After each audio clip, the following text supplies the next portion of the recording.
Welcome to Dodgers Daily Down on the Farm. Casey Porter here. So glad you decided to tune in. Fans, today we have a lot to talk about. And to be honest with you, who you're seeing on the screen here, Miles Caba, he stole the show yesterday. Miles Caba, he didn't steal the whole show. Blake Snell, I think, would probably have a lot to say about that. Hyung-Sik Jang had a great outing. Also, Charles Davalan. Eduardo Quintero's starting to hit.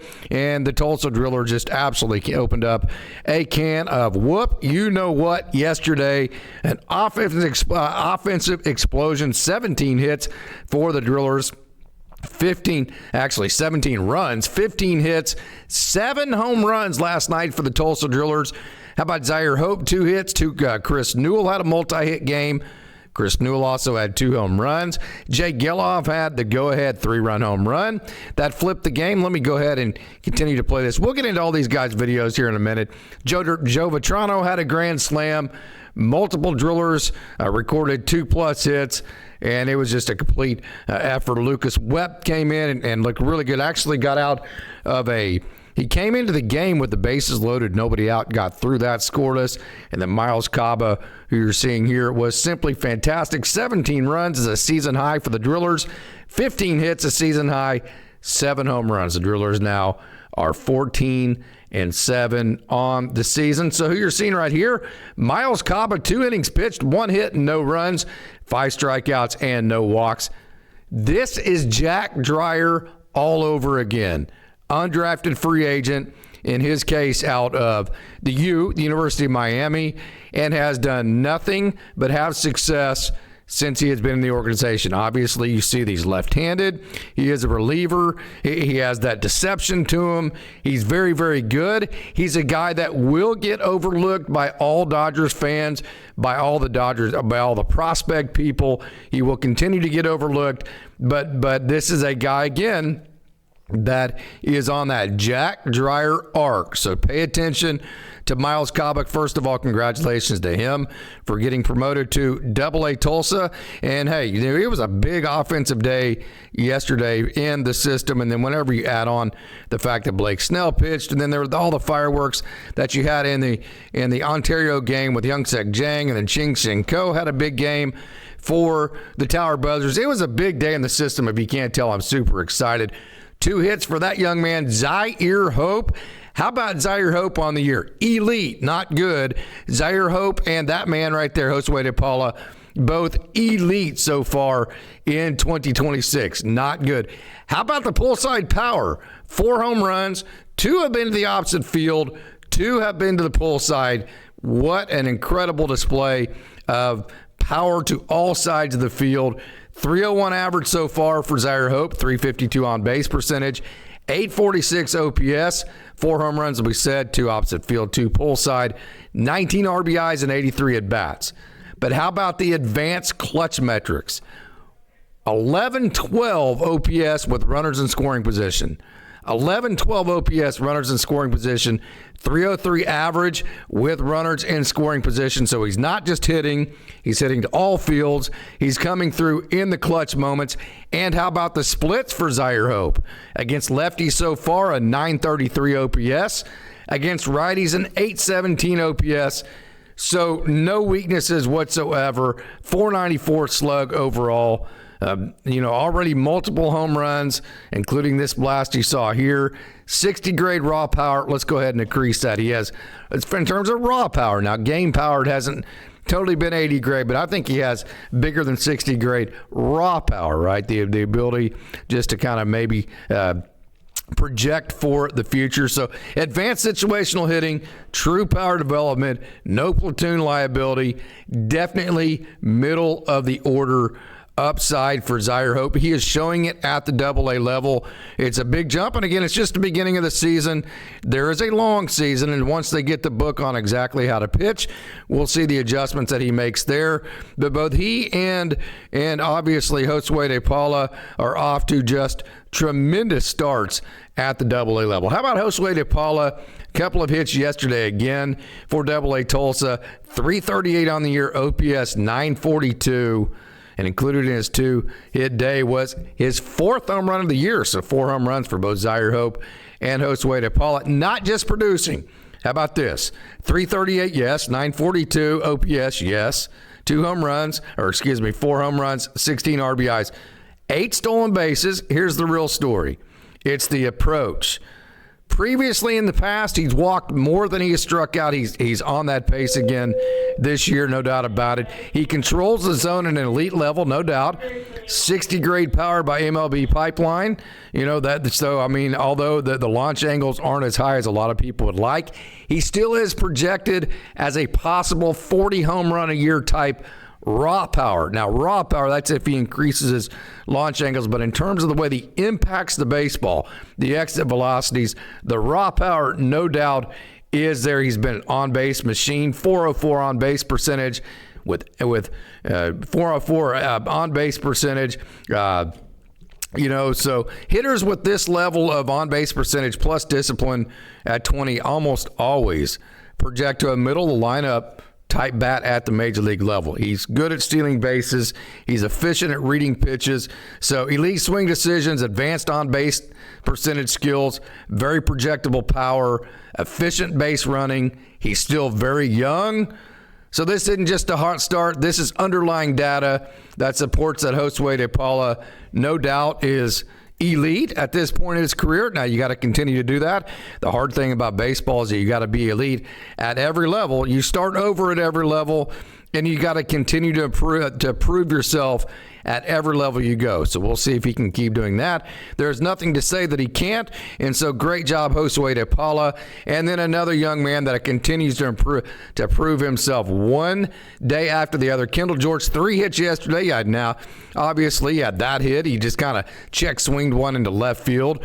Looks like a lot of great fortune, but that's just the way Kendall George is playing offense. He is the ultimate elite table setter, 390 on the year, 478 batting average, 933 OPS.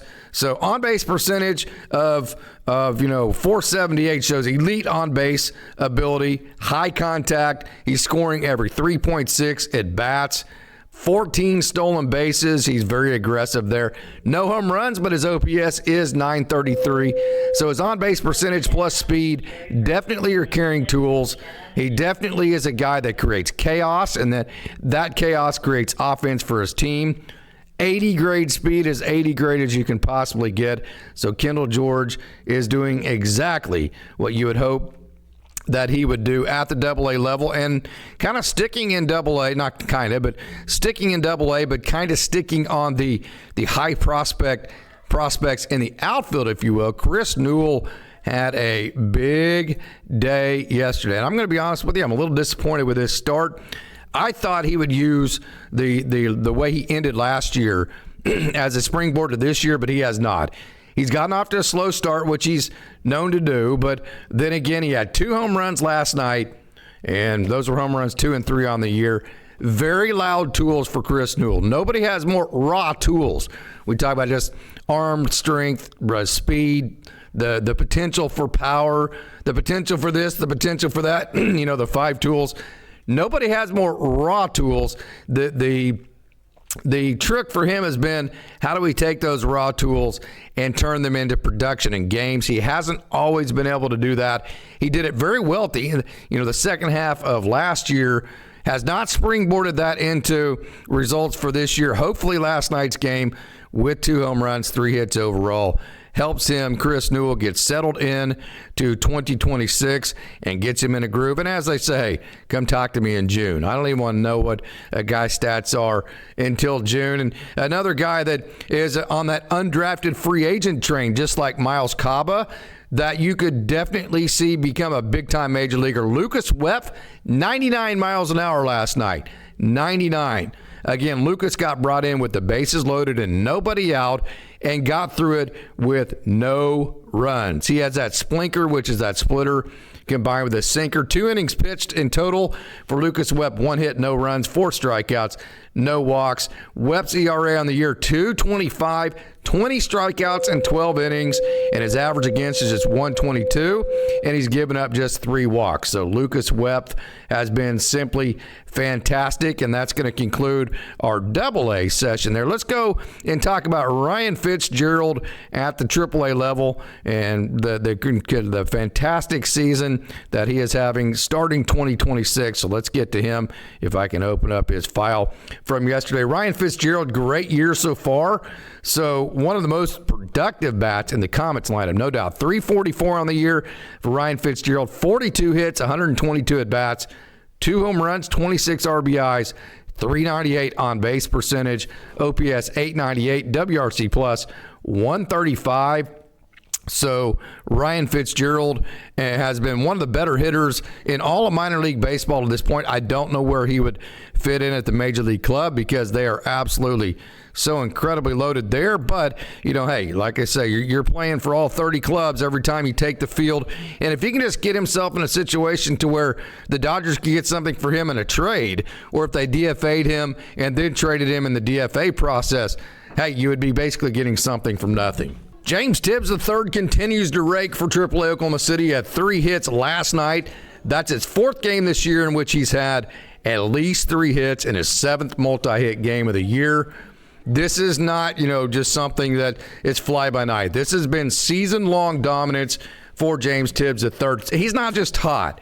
He's been one of the most productive hitters in all the minor leagues. 308 average, 423 on base percentage, 1143 OPS, 11 home runs, 23 RBIs in just 107 at-bats, 33 hits, 29 runs scored, extra base machine. He leads the minor leagues in total bases and extra base hits.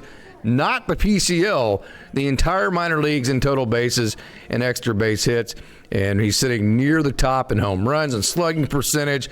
On base percentage of 423 shows elite plate discipline. Massive power index with an 1143 OPS. He's great in situational RBI opportunities with OPS splits above 1,300 in bases in situations where he has a chance to drive runs in. So, hey, James Tibbs III is not just producing. He is absolutely dominating, not just producing. He is completely dominating. And so I wanted to get into James Tibbs III there. And let's stick with the firepower. There was a lot of firepower that was to be had in the system yesterday. And one of my favorite fit hit tools, hey, we will cover the guys on back-to-back days if they deserve it, no doubt about it. If I can actually get to his video and get you up on the board and show you Charles Davalan, who had a great day again yesterday, no doubt about it. Charles Davalan, one of my favorite hit tools in the system because he hits the ball where it's pitched. How about this, okay? You see that 0-0 count, neutral count? Let's use the big part of the field. Let me show you this again. You might say this is lucky, but look at all this room there is to have to cover there by that center fielder. That's not luck when you use the big part of the field. That is playing the odds because when I say the big part of the field, that's the most amount of grass that the outfield has to cover. Love that flat swing.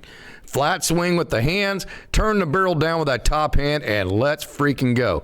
Okay, so now a 2-0 count, which is definitely a hitter's count. Now we're turning on the ball. See that situational awareness using the big field and neutral counts and then looking to ambush something you can turn on. See how he turned the barrel so much further. Watch me back this up.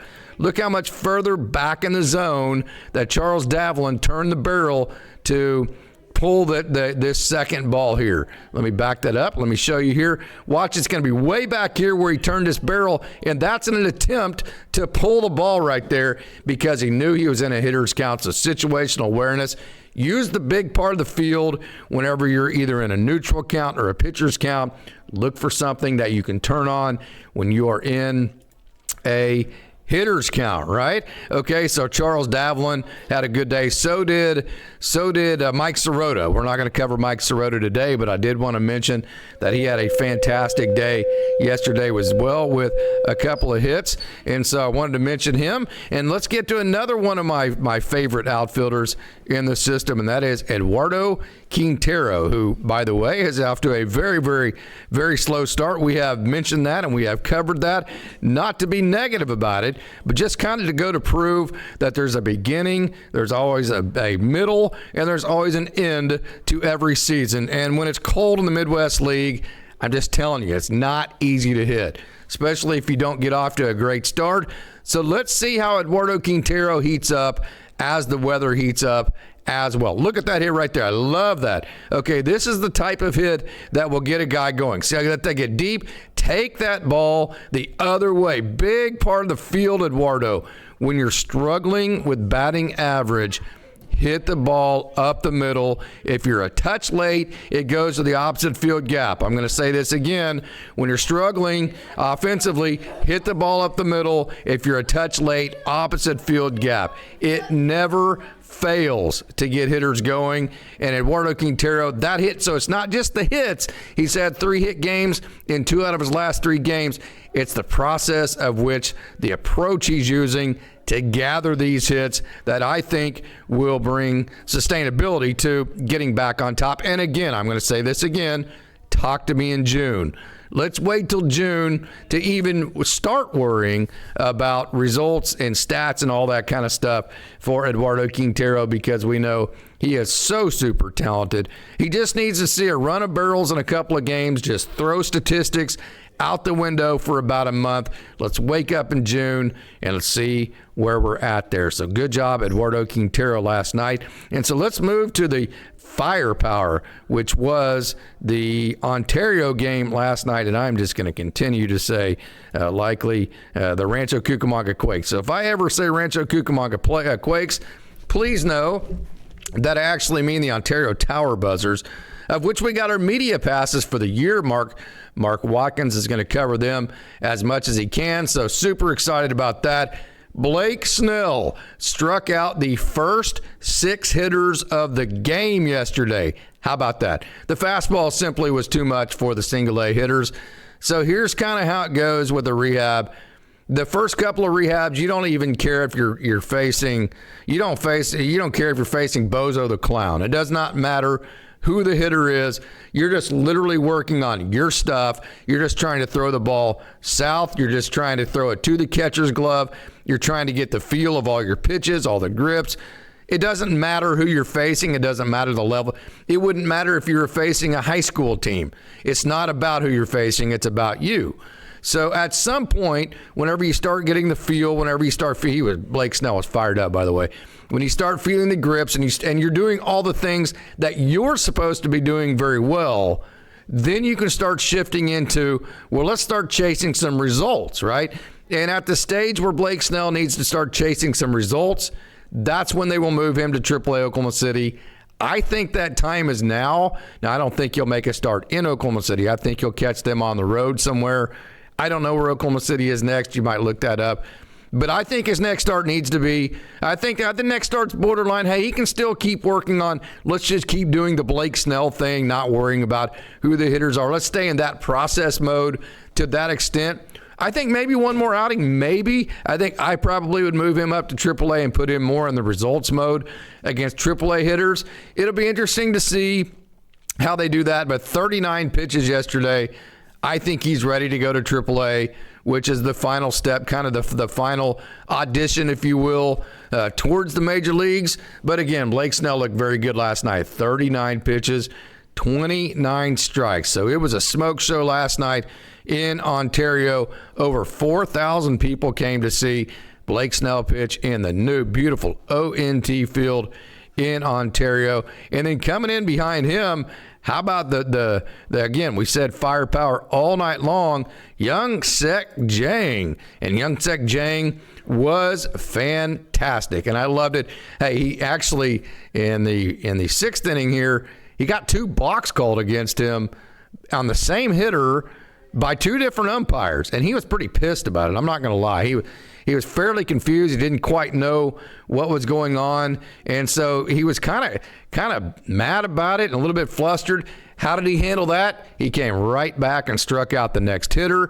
Then he got this fly out to Jaron Elkins, who, by the way, is so talented. Jaron Elkins just got to cut down the strikeouts, that young man right there. So Young-Sek Jang, huge fastball. You saw the big slider right there, kind of cutterish / slider pitch. He has the huge curveball. He is very long. He's very talented. He is very confident as well.